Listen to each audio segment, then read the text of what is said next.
Hello, नमस्कार बच्चों आज हम पढ़ने जा रहे हैं रिलेटिव प्रोनाउन पार्ट 4। पिछले वीडियोज़ में हमने रिलेटिव प्रोनाउन हु का प्रयोग पढ़ा, हुम का प्रयोग पढ़ा, हुज का प्रयोग पढ़ा और विच का प्रयोग पढ़ा कि हु, हुम, हुज, विच से दो वाक्यों को कैसे जोड़ा जाता है, ये हमने पढ़ा है। और इस वीडियो में मैं आपको पढ़ाने जा रहा हूँ दैट का प्रयोग करके दो वाक्यों को जोड़ना। बहुत ही सिंपल है, दैट का प्रयोग करके दो वाक्यों को जोड़ना। कैसे जोड़ें? सेम टू सेम हु की तरह, सेम टू सेम विच की तरह। ठीक, जैसे आपने हु से जोड़ा, जैसे आपने विच से जोड़ा, ठीक उसी प्रकार से आप दैट से जोड़ सकते हैं। ठीक, जैसे कि Lata is my student, Lata is my student, she is giving water to the plants, to the plants. देखो बच्चों, यहां हम जोड़ेंगे दैट से। हु से यदि जोड़ते तो यदि हु मान लेते हैं, 1 मिनट के लिए हु मान लो, तो क्या होता? हु को यहां रख देते ही सी की जगह, तो सेम टू सेम दैट को रख दो। ठीक, तो क्या जाएगा? सी की जगह क्या जाएगा? दैट। ठीक, क्लोज बनेगा that is giving water to the plants. ये क्लोज बनेगा। अब दैट किसके लिए आया, मतलब सी किसके लिए आया? लता के लिए। तो दैट वाला जो क्लोज है लता के जस्ट पीछे बैठा दो, तो आ जाएगा Lata that is giving water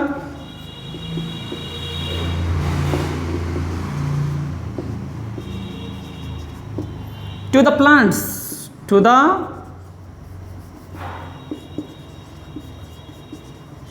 plants. ठीक है ना, कोमा लगाएंगे। कोमा लगाने के बाद में जो पहले वाक्य का शेष बच गया, जो प्रेडिकेट बच गया, रखेंगे is my student, is my student. Clear है? ठीक है ना। अब हम विच के रूप में, जैसे कि I have bought a new car, it is red. That से जोड़ना है। ठीक है ना। तो क्या आ जाएगा? आई हैव, इसमें मतलब न्यू कार ये वस्तु है, ये इसका प्रोनाउन है, तो यहाँ दैट रख देंगे, that is red.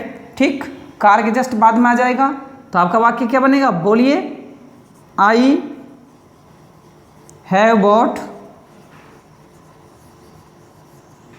A new car that is red. ठीक है ना, ये दैट से जुड़ गया। सेम टू सेम जैसा आपने विच से जोड़ा, जैसा आपने हु से जोड़ा, उसी प्रकार से हम दैट से जोड़ सकते हैं। और अब हम आगे पढ़ने जा रहे हैं बच्चों, व्हाट से दो वाक्यों को जोड़ना।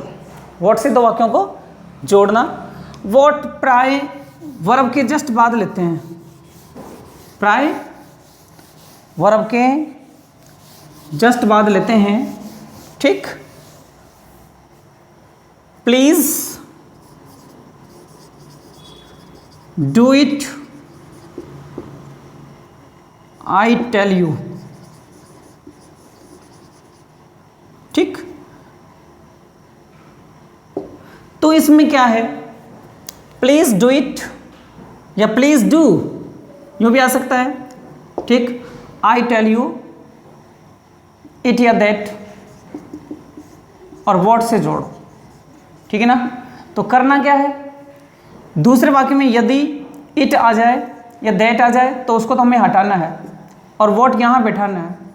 और ना भी आए, मान लो इट या दैट ना भी आए, आई टेल यू आ जाए, केवल please do, I tell you ऐसा आ जाए, है ना।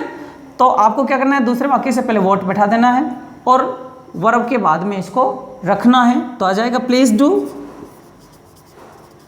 Please do what I tell you, what I tell you. इस प्रकार से हम बना सकते हैं, जोड़ सकते हैं व्हाट से। अब मैं आपको वाई से दो वाक्य जोड़ना बताऊंगा। वाई, इसका वाट का मतलब होता है जो, वाई इसलिए या के कारण, ठीक है ना, के कारण या इसलिए, ठीक है ना, ये इसका अर्थ निकलेगा। देखो वैसे वाई का अर्थ होता है क्यों, लेकिन यहाँ वाई का के कारण या इसलिए निकलेगा। तो बहुत ही सिंपल है, ये अधिकांश रीजन के बाद आता है। This is the reason, this is the reason, reason के बाद में हम वाई लगाएंगे, ठीक है ना। आई कॉल्ड या I invited you for it. तो फॉर इट का यहाँ कोई महत्व नहीं है, रीजन के लिए आया फॉर इट, ठीक। तो फॉर इट को तो हमें हटा देना है और यहाँ वाई बिठा देना है, तो आ जाएगा this is the reason why I called you, ठीक है ना।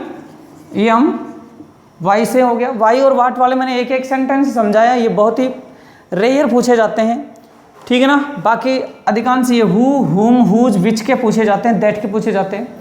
अब मैं आपको दो रिलेटिव प्रोनाउन और बताऊंगा जो प्राय पूछ लेते हैं, और वो हैं व्हेन और वेयर। बहुत ही सिंपल हैं, व्हेन और वेयर। व्हेन का अर्थ निकलेगा जब, और वेयर का अर्थ निकलेगा जहाँ, ठीक है ना। तो देखिए व्हेन मीन होता है जब, और वेयर का मतलब होता है जहाँ। तो सबसे पहले तो मैं बात करता हूँ व्हेन से दो वाक्य जोड़ना, बहुत ही सिंपल है। व्हेन से जब जोड़ेंगे तो दो वाक्य होंगे। पहले वाक्य में समय का जिक्र होगा और दूसरे वाक्य में देन होगा, या नाउ तो खैर नहीं, नाउ भी हो सकता है, या एट दैट टाइम होगा, ठीक, ऐसा कुछ हो सकता है। अधिकांश देन आता है, नाउ और एट दैट टाइम बहुत कम आता है।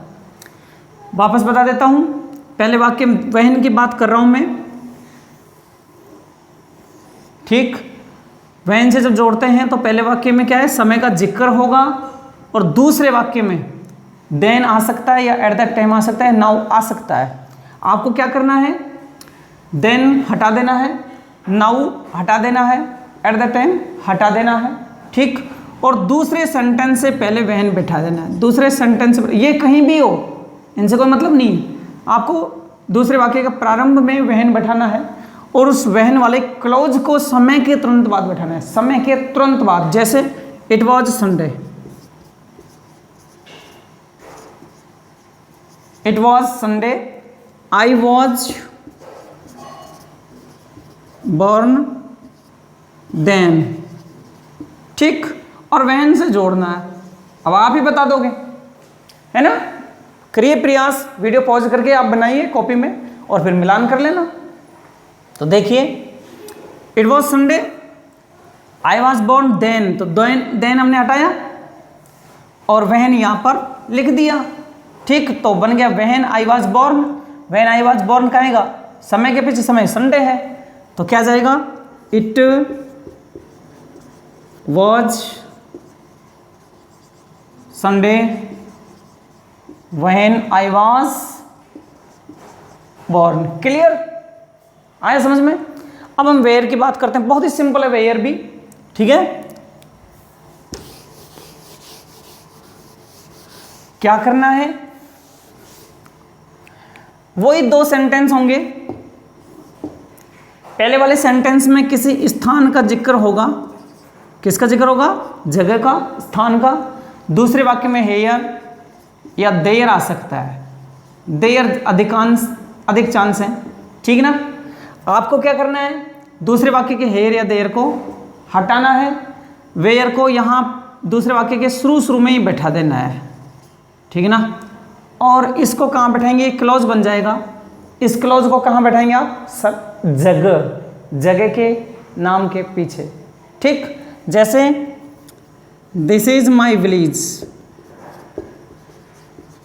दिस इज माई विलेज, इसको हम विलेज बोलते हैं, शुद्ध है विलेज, ठीक। This is my village, I was born here, ठीक है ना। वेयर से जोड़ना है, आप जोड़िए, वीडियो पॉज कीजिए, रोकिए वीडियो और अब जोड़िए कॉपी में, अब मिलान कीजिए, क्या जाएगा। पहले वाक्य में माई विलेज जगह का जिक्र है, दूसरे वाक्य में हेयर देर में से हेयर आया है, हेयर देर को हटाना है और यहाँ हमें वेयर बैठाना है, यानी वेयर आई वाज बोर्न बन गया। वेयर आई वाज बोर्न को जगह के नाम, जगह क्या है, विलेज है, यहाँ बैठाना है तो बन जाएगा this is my village where I was born. Clear है। तो आप इस प्रकार से सभी जो रिलेटिव प्रोनाउंस हैं इनकी एक्सरसाइज मेरे डिस्क्रिप्शन में मिले या वैसे मुझसे आप एक्सरसाइज मंगवा सकते हैं, मेरे नंबर पर आप कॉल कीजिए और आप एक्सरसाइज पहली बार तो आपको डिस्क्रिप्शन में मिल ही जाएगी, नहीं मिलती है तो आपको मैं भेज दूंगा, आप मेरे से फ़ोन करके मंगवा सकते हैं और आप इनको हल कीजिए ज़्यादा से ज़्यादा। जितनी ज़्यादा एक्सरसाइज हल करेंगे, जितनी ज़्यादा एक्सरसाइज करेंगे, चाहे वो शरीर हो चाहे वो माइंड हो, एक्सरसाइज से यदि शरीर के लिए एक्सरसाइज होती है तो शरीर मजबूत बनता है और माइंड के लिए एक्सरसाइज करते हैं तो माइंड मजबूत बनता है। इसलिए dear students, do hard work, watch the video, like the video and share, subscribe, etc. Thank you very much.